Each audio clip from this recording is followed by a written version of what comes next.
meron akong ginawa isang single tab na washing. At yung kanyang gearbox, dumating na yung order natin na tinted. Ito, tinted. Ngayon, yung kanyang pulley is malaki ang sa brand new na dumating. At ito yung sa original. So, tatanggalin ko ito dito at ililipat dito. Ito, iswap ko sila. Ito, ang pulley. So, tatanggalin ko muna dahil matigas yan. Medyo matagalan. Tanggalin ko lang ito, ang pulley, saka ilipat dito.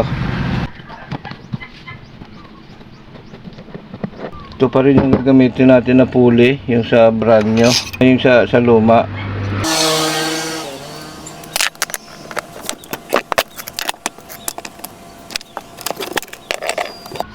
Sana malambot, sana matanggal. Ayan, salamat sa Lord. At malambot din, tanggal ko din siya.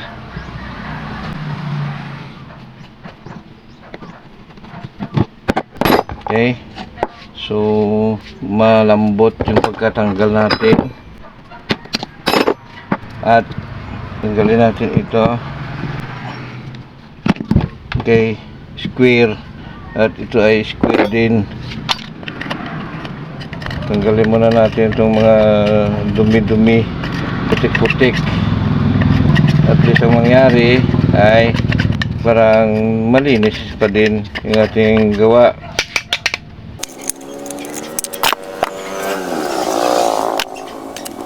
Ngayon, ito, tabi natin. Hindi matanggal, oh. Hindi siya matanggal. Tanggalin ko muna ito. May problema tayo. Ang problem is yung kanyang shaft, yung shafting ay masikip. Ito, oh, kasya. Tapos ito, maluwag. Hindi din kakasya, oh. Di ba? Bakit hindi siya kumasya? Yung merong bilog sa ngayon, hindi kakasya. Ito naman papasok siya pero hindi makapasok doon sa gitna dahil po ano, diba? Hindi siya papasok. Ano ang gagawin natin? Diba?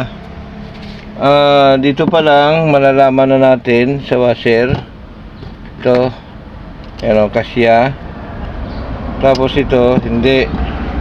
Ngayon ang problem ay hindi kakasya dito.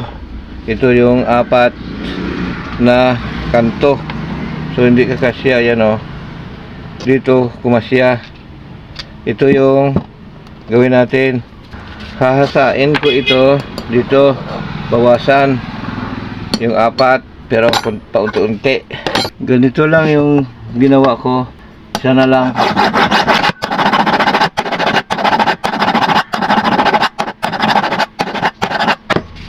sukat natin ngayon. Okay, so meron pa masikip, bawasan natin. Okay, pasok natin.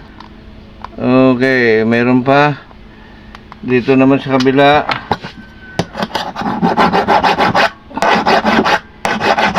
Okay, dandahan lang. Okay, dito pa sa kabila.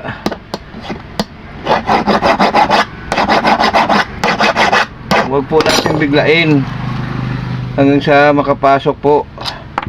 Ito.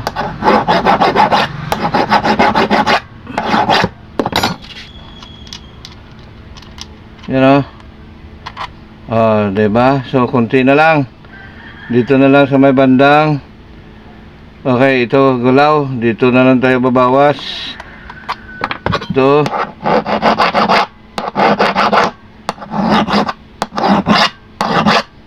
Bukan natin. Pasok na. Ito. Isa pa, konti pa. Diba?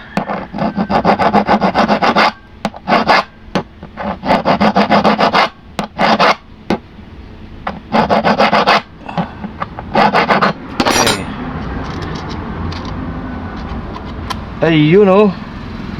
Oh, di ba? Ngayon papasok na natin ito. Sigurado pag nakapasok na ang nakapasok na yung washer, pero ito hindi pa rin makapasok. Anong dahilan? Kasi metal ito. Kaya kailangan maipasok natin dyan.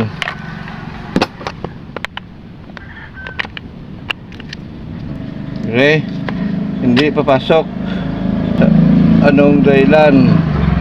Yung sa gilid, subukan natin. Okay, medyo matigas pa siya. Bawasan pa natin ng konti.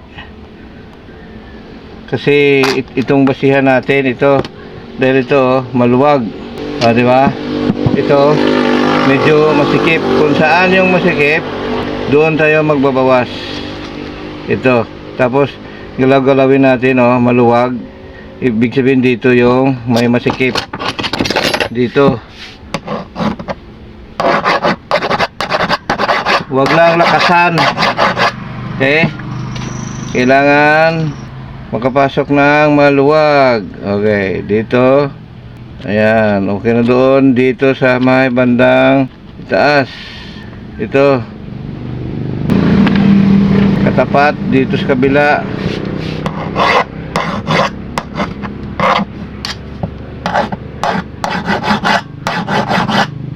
Okay. Dandahan lang. Huwag na, ayan, di ba? Huwag nating pwersahin. Ayan, so ipasok na natin uli. Kunti pa. Okay, hindi pa makapasok. Bawasan pa natin dito sa medyo may kasikipan.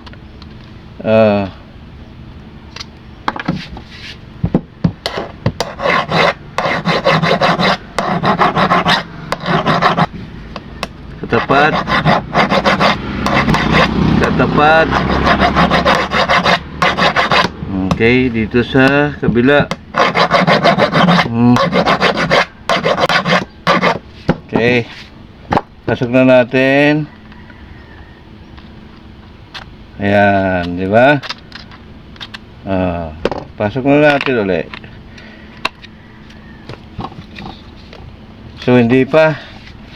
Titingnan natin kung ano ang pwede. Okay, napasok na natin. At siyempre, ito na siya. So, ikakabit na natin doon. So, ito na. Naikabit ko na. Yung 4 lang naman na screw dyan.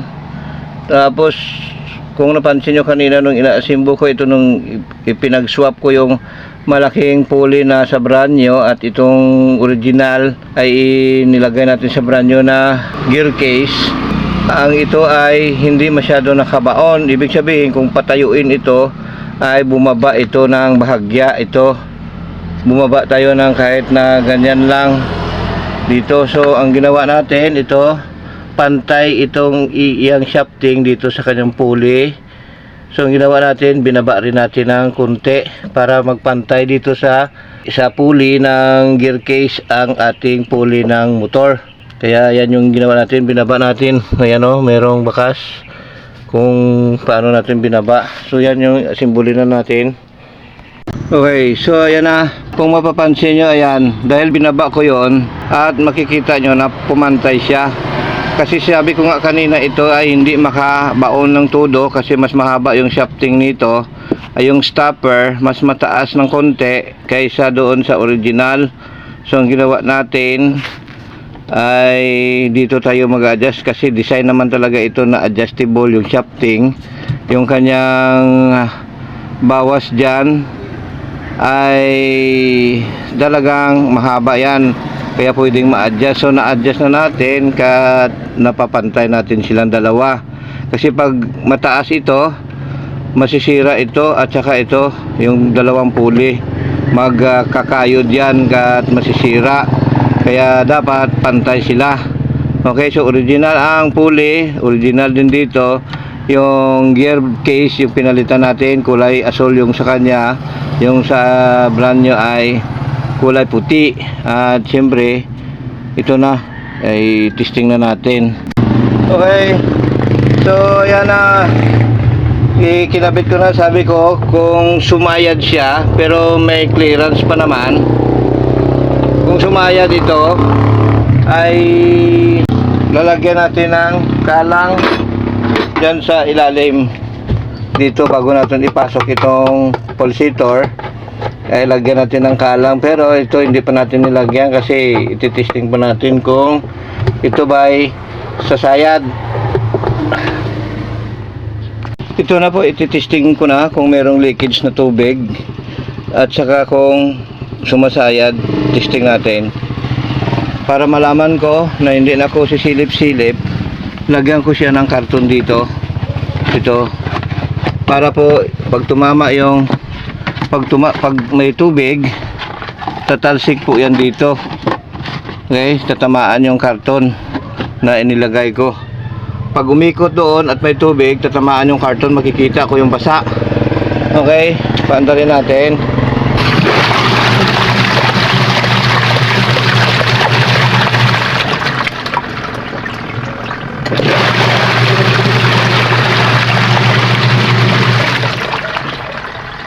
Hintayin ko na lang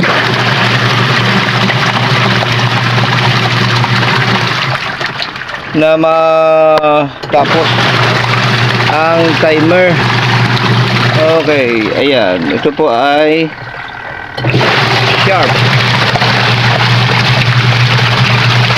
na ESW15. Pinalitan natin ang gearbox or gear keys. So alamin natin kung may tagas. Okay, tingnan natin. Ayan, wala. 'Di ba? Walang tagas. Malinis. Nilalagyan natin ng karton para sa karton, pag tinamaan po siya ay makikita diyan kasi mabasa at matagal matuyo sa karton. So nilagyan natin ng karton para kung may leakage yung aking gawa, tatama dito yung sa karton. Makikita natin kung merong tumalsik na tubig.